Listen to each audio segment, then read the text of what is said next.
Hiding Ancient History, Feyeraband, Kuhn, and Gestalt Psychology. Closure in the Field of Human Origins. Introduction, the yin and yang of two theorists. In 1975, the philosopher of science, Paul Feyeraband, suggested in his provocative work, Against Method, that the presence of many contending theories in a given scientific field is beneficial, and that uniformity, by contrast, impairs its critical power. Science, he contends, operates best when it is an anarchist enterprise, and there is a proliferation of theories, a perpetual state of epistemological anarchism. Feyeraband's thesis challenged that of Thomas Kuhn. By contrast, Kuhn seemed to highlight the functional benefits of an unchallenged theoretical system. First, however, he stated that the new paradigms become accepted science only after challenging a prevailing paradigm in a period of crisis. This clash brings about a scientific revolution wherein the new theory supplants the old and becomes the dominant paradigm. For our purposes, the dominant paradigm can be conceived of developmentally. In a mature or normal science phase, a paradigm achieves a kind of closure due to its mass acceptance by the scientific community. It is fundamentally not challenged, but is the source and guide for the activities of a productive period in its respected discipline. 2. Closure and Gestalt. This tendency toward a period of stasis and closure, however, might have less to do with the utilitarian, explanatory, and functional value of the new theory than it does with a much more basic human tendency, the seemingly innate response in humans to organize diverse phenomena into intelligible and complete wholes, or closure. In this regard, we are going to consider the work of an early 20th century group of psychologists who called their work Gestalt psychology. Their theory of perception essentially broke this ability down into its constituent parts. This may shed some light on what may be a very basic tendency in humans, the innate compulsion to perceive things as complete, even in the absence of completion. We can then look at the methodological implications in the field of human origins. 3. Gestalt psychology. Gestalt psychology originated in the early 20th century with the work of Max Wertheimer. He and his students, Kafka and Kohler, posited 5 Gestalt laws of perceptual organization. 1. The law of proximity, in which objects near to each other seem to be grouped together.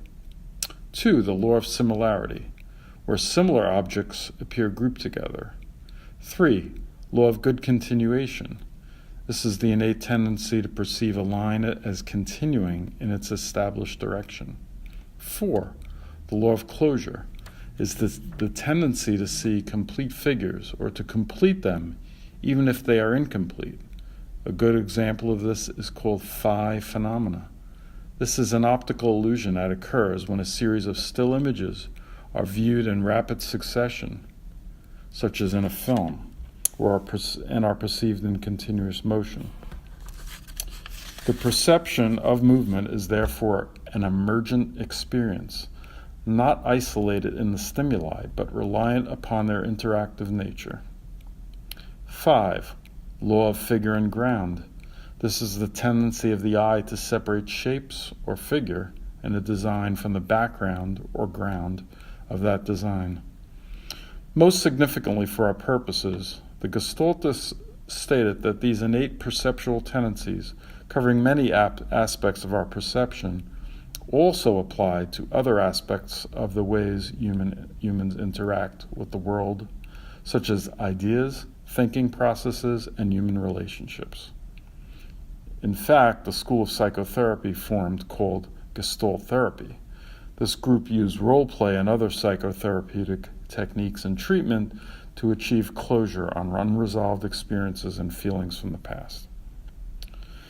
So it is not just the image that we need to complete.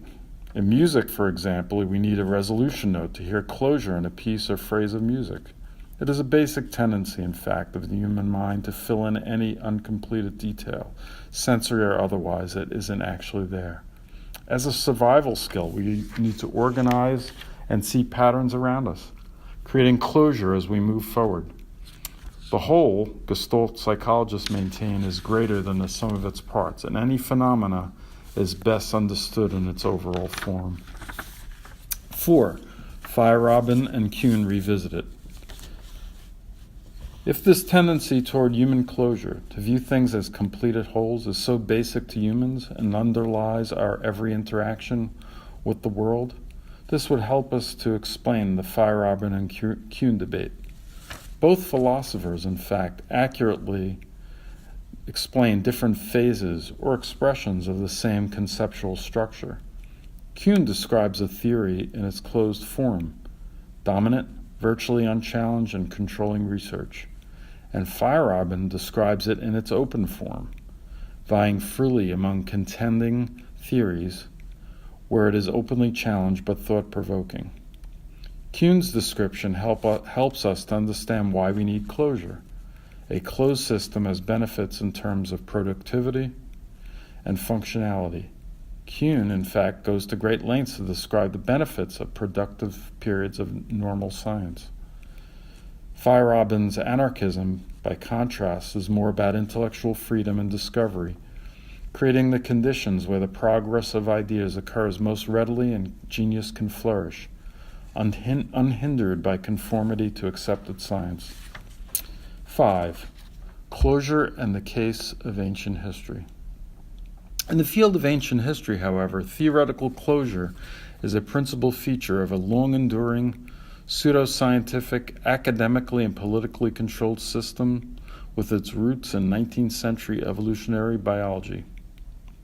The keepers of this paradigm control the direction and content of research and marginalize or suppress the abundant contradictory evidence in an effort, conscious or otherwise, to perpetuate the illusion that this paradigm explains far more than it actually does.